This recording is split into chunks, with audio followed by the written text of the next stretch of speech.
Everybody, this is Patrick from Sasquatch in the Wild, and usually I have a title, an interesting title. Well, this one might be the most embarrassing moment Bigfooting, and it's the beginning of where I really have to go to the bathroom, but not just yet. So, last time we were talking, I was talking. We weren't talking, I was. Anyway, I had just seen a series of individuals go by the tent, and two collided, and then there was a retaliatory hit back, and they were covering up his mouth so he wouldn't be heard.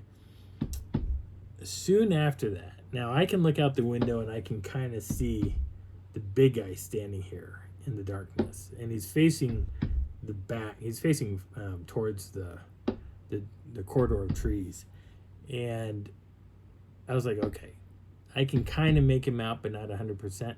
Even though the moon's coming up, I can see his silhouette, but I can see the hair on his head, and I can see the shoulder mass and the body for the most part. He has kind of a darker gray looking skin versus, say, flesh tone or olive tone or black or any of the other color tones that are out there. Grays. His skin tone was really an odd. It was really an odd color gray. It was different. And looking at him, his hair was kind of scraggly. It wasn't clean or any of that jazz. It looked gnarly. Looked like he hadn't taken a shower for quite some time. But the thing is, he didn't have an odor either. And I've been around Sasquatches where they don't have odor. None. Zero odor. This guy had no odor. Nothing. In fact, I didn't smell any of these guys. I didn't smell them at all. They were all pretty well washed for the most part. There was just nothing there. So I see this individual come walking by. Now, there was this one guy. Now, I always call him this guy because he is a male, and he comes walking from my right, and I see him, and he comes walking past, and he goes, he actually stood about, I'd say somewhere between 4.5 to 5 foot tall, and he was walking upright. He looked like he was walking almost like a person walks. And he turned and he went straight back into the baby aspens. Now, when he did that, his hands were like relaxed down, kind of hanging down, but he had them flared like I did. Like my arm was coming down and I had him flare. My hand was flared so I could feel the baby aspens. He was doing the same thing. He did the exact same thing. I was looking at that going, wait a second. I did that. Was this guy watching me? And he goes walking back into the darkness. And out of nowhere, I hear ding-a-ling-a-ling-a-ling, ding-a-ling-a-ling-a-ling. Oh! Ding-a-ling-a-ling-a-ling, ding-a-ling-a-ling. Oh, yeah! Ding-a-ling-a-ling-a-ling, ding-a-ling-a-ling. Oh, my God! He was playing with the bells that I had set up and I was playing with earlier that night. He's out at the hammock. And I was like, oh my God. And there was a pause. I didn't see him come walking back out. So I was thinking maybe he got into the hammock and he just kind of sat there. And I was like, where is he at? Why is he not coming out? So out of nowhere, he comes walking up. And I'm like, oh, here he is. And he comes walking up. Now I can see his facial features. I can see his chest. I can see everything. I can see that this is a male. Plain as day. He has all the parts. He goes walking past. He goes around the tent towards the front of the vestibule. Now, remember, everywhere that there's a window, there's a vent. There's a window here where I can see him coming out. There's a window to the left of that vestibule, and there's a vent below it. Now, each vent has 2 zippers on each side, and there's a piece of Velcro that goes across the bottom. All of my vents are closed. Outside temperature, it's maybe 46 degrees Fahrenheit, and and falling. I think the lowest temperature was that night. It was probably about 40 degrees. It was fairly cool. Mike had his wood burning stove going inside his tent, so they were nice, toasty, warm. I was living the warmth of my own body heat, trapped inside this teepee. Well, this guy goes over and he sits down in front of my vestibule. Now, inside my vestibule, I've got a shovel, just in case I have to go to the bathroom, right? So, and if you don't understand, when you're out in the woods far enough out, there are no bathrooms. You have to dig a hole. You have to position yourself, and down it goes. And then do whatever you have to do, clean yourself up. That goes in, and you bury it. That's the idea of the shovel. If you've never done it before, you haven't gone far enough back into the woods to see what it's like. So my shovel's sitting there, and I hear my zipper. Now there's 3 doors to my tent. There's the outside vestibule, and that zips open and then zips close. If you get in past that, you go about, I think it's about 3 feet, and then you hit the second door, which is the door. That door is a solid fabric type door, but it only zips from the top down to close it, and then you zip it open to roll it back, and now you can see what's going on in the vestibule. But I had that was kind of closed, but there's no zipper on the bottom of that. The very next door is a net type of door, and again, you unzip it from the bottom up, or to close it, you bring it down. And then at the bottom, you have another zipper that goes across, and that stops things like, say, snakes and spiders or whatever else from crawling into your tent, but they still get in anyway. They find a way. So I hear the zipper on the outside going zip. I'm like, what? And I was like, zip.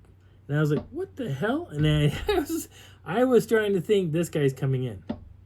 In hindsight, I know better. They don't come in. They rarely come into your tent. Rarely. But he was unzipping the tent. Zip. And I was thinking he was only going up about somewhere between 12 inches to maybe 15. And he was going up. Zip.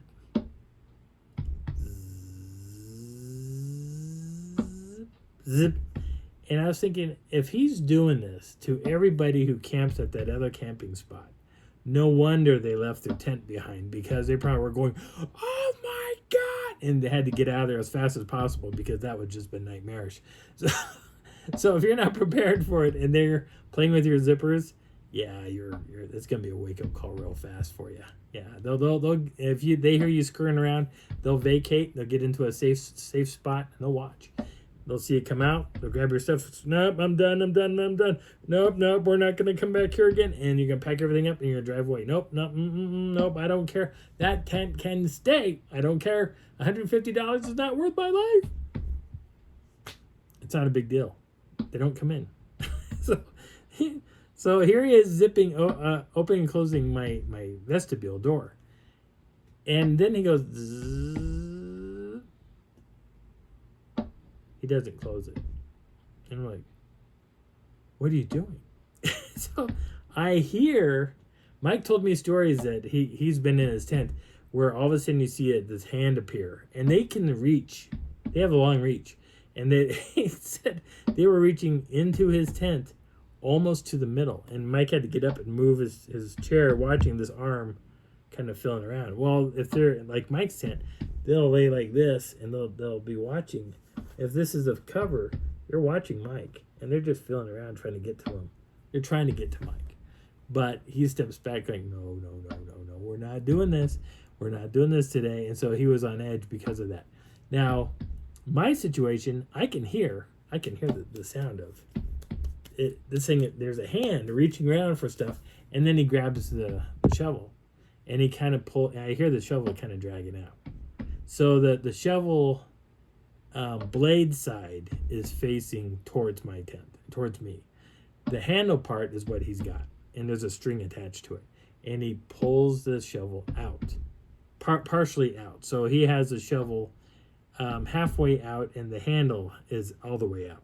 And I can hear the shovel clanking around because he's playing with the string, and he's playing with the shovel, and it's doing this number. It's going clink, clink, clink, clink, clink.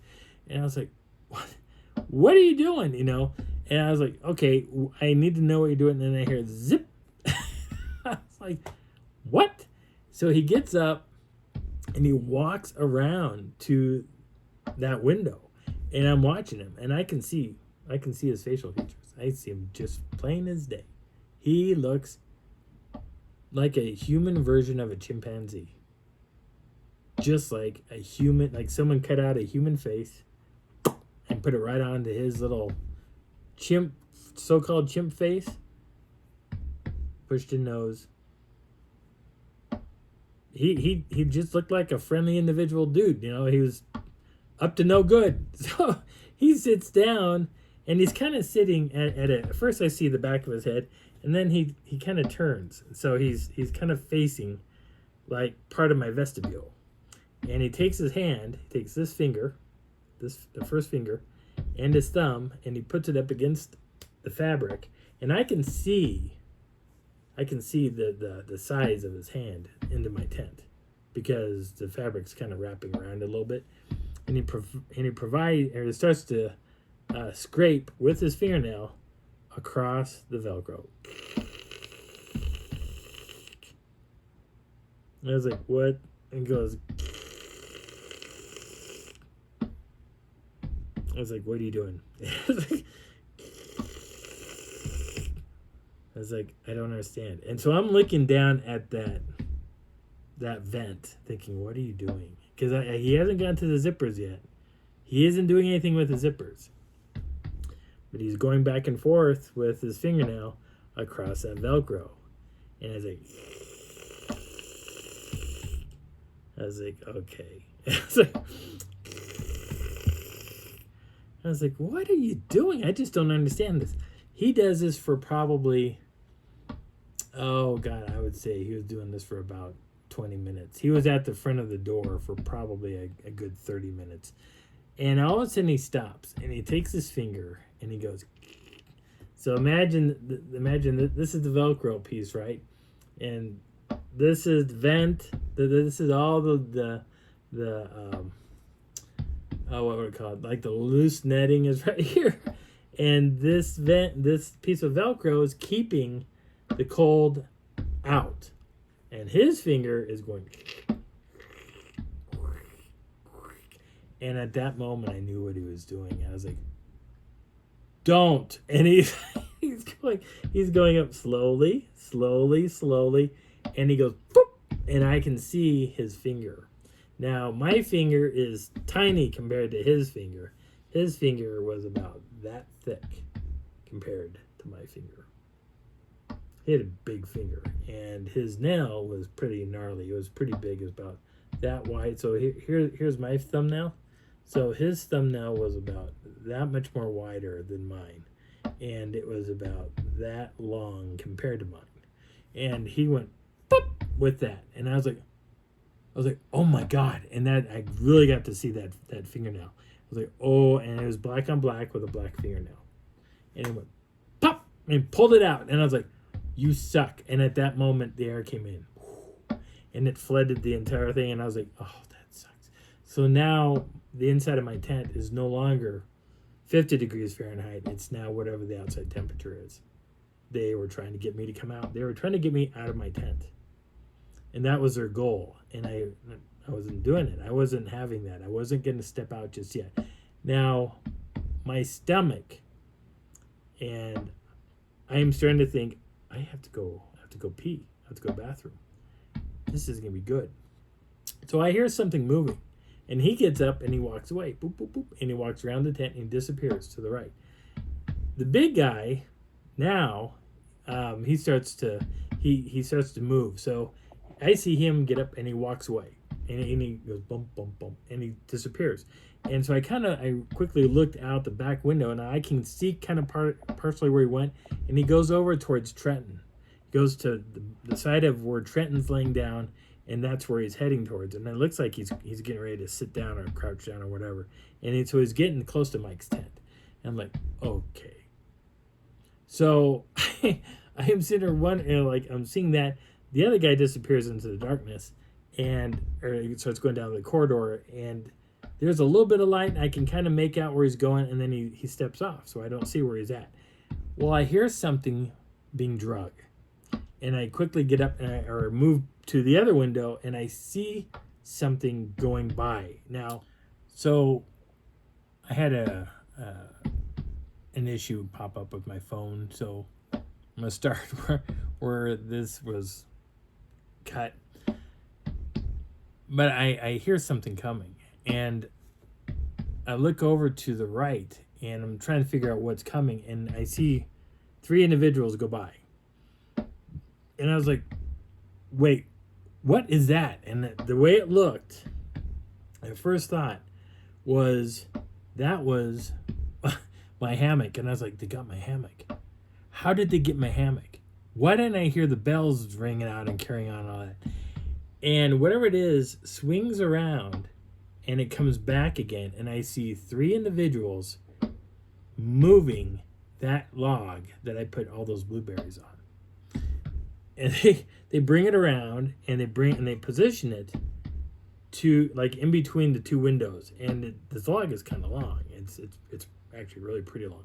So this thing parks it. They park it and they leave it, and I hear the thump, and this thing goes down.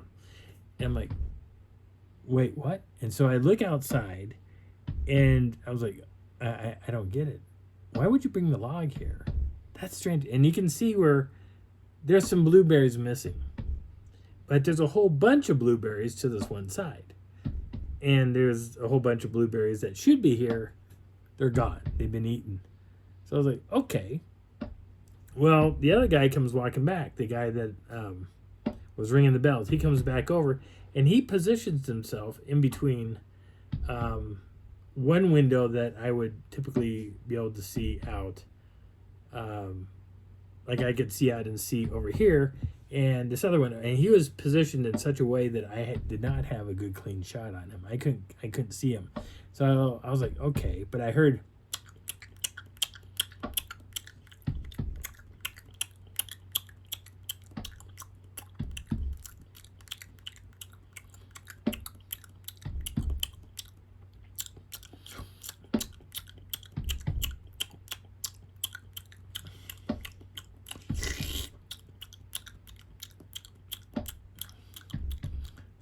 They don't eat quiet. They're loud. They're always loud.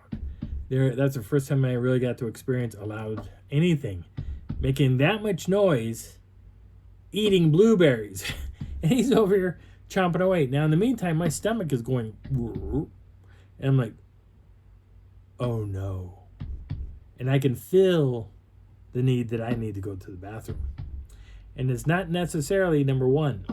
So I'm sitting there going, oh. But number 1 comes into play because I now have to go pee. So I'm like, oh, this isn't good. And this guy over here, and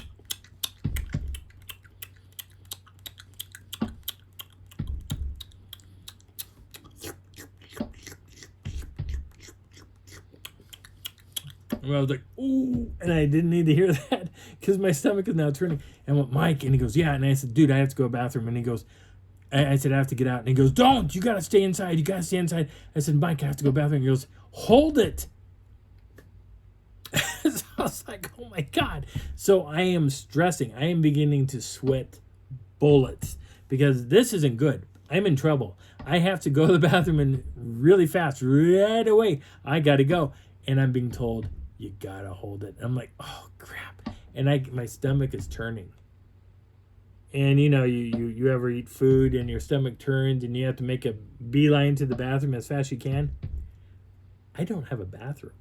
So I'm like, what do I do? And I'm looking around my tent I'm looking for, say, a Gatorade bottle. I can use that. I can pee into that. I have to find something to take care of this. And I'm like, oh, crap. And whatever's happening is starting to move. And I'm like, oh, God. And this guy over here,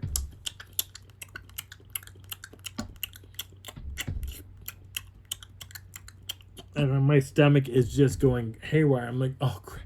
So I've decided I'm crawling into my tent, and if something happens in my sleeping or crawling into my sleeping bag, anything that happens, it's gonna happen inside there, and I'll just have to wash it out later. But I was like, oh no, and I was like going, oh crap, crap, crap, and I'm holding as much as I can. I'm holding, and I'm just like this blows, and all of a sudden, the biggest fart on the planet just happened. And I'm like, oh. And I felt my stomach go down. I was like, oh, thank you, God.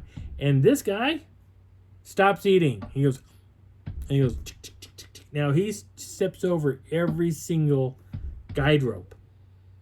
Gets up behind me. He goes, and I'm like, what the hell? And he goes, runs back. And I'm like, what? And now my stomach goes all again. And I was like, oh God. And I'm going through this. I'm like, oh no. I was like, oh my God, the ships have come in. And he gets up, runs back over. I'm like, what the hell is wrong with you? And he goes running back around, and he goes back to I was like, what is going on? In the meantime, Trenton wakes up, or he's aware of something, and he goes, Dad. He goes, yeah, what was that sound? He goes, which sound? The first sound. He goes, that was Patrick. What do you mean? He goes, he farted. Trenton's like, Patrick, that's disgusting. I said, I can't help it, Trenton. It's the blueberry thing that I ate. And he's like, oh, and Mike's like, he's having an experience over here. You got to stay awake. And he's like, no, I'm not staying awake for this. So he puts his earbuds in. He doesn't listen to anything. So this guy over here is like, and he goes, lick, lick, lick, lick, lick, lick. So he's like,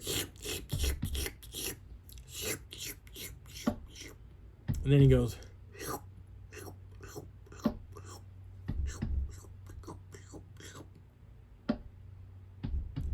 a few seconds later, that tree gets picked up and moved. He gets up, walks back around, and he sits down where I can see him.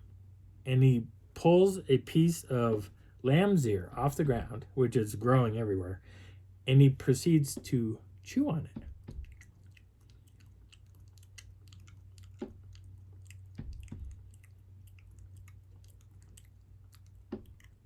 He's not actually eating the lamb's ear because I think it's poisonous to swallow it or makes you sick.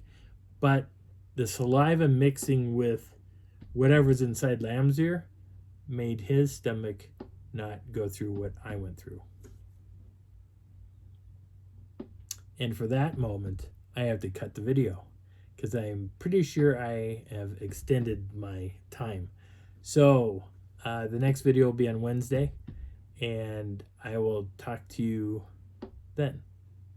My name is Patrick. I hope you're enjoying this crazy and screwed up journey. It gets a little bit weirder too after this. And the sound that you're hearing in the background, the drum playing, I actually did a 20-minute recording of that. And so I've got that playing in the background. And I'm going to use that, I think, from now on. But I have to change it because what happens in the next video changes everything. See you later. My name is Patrick.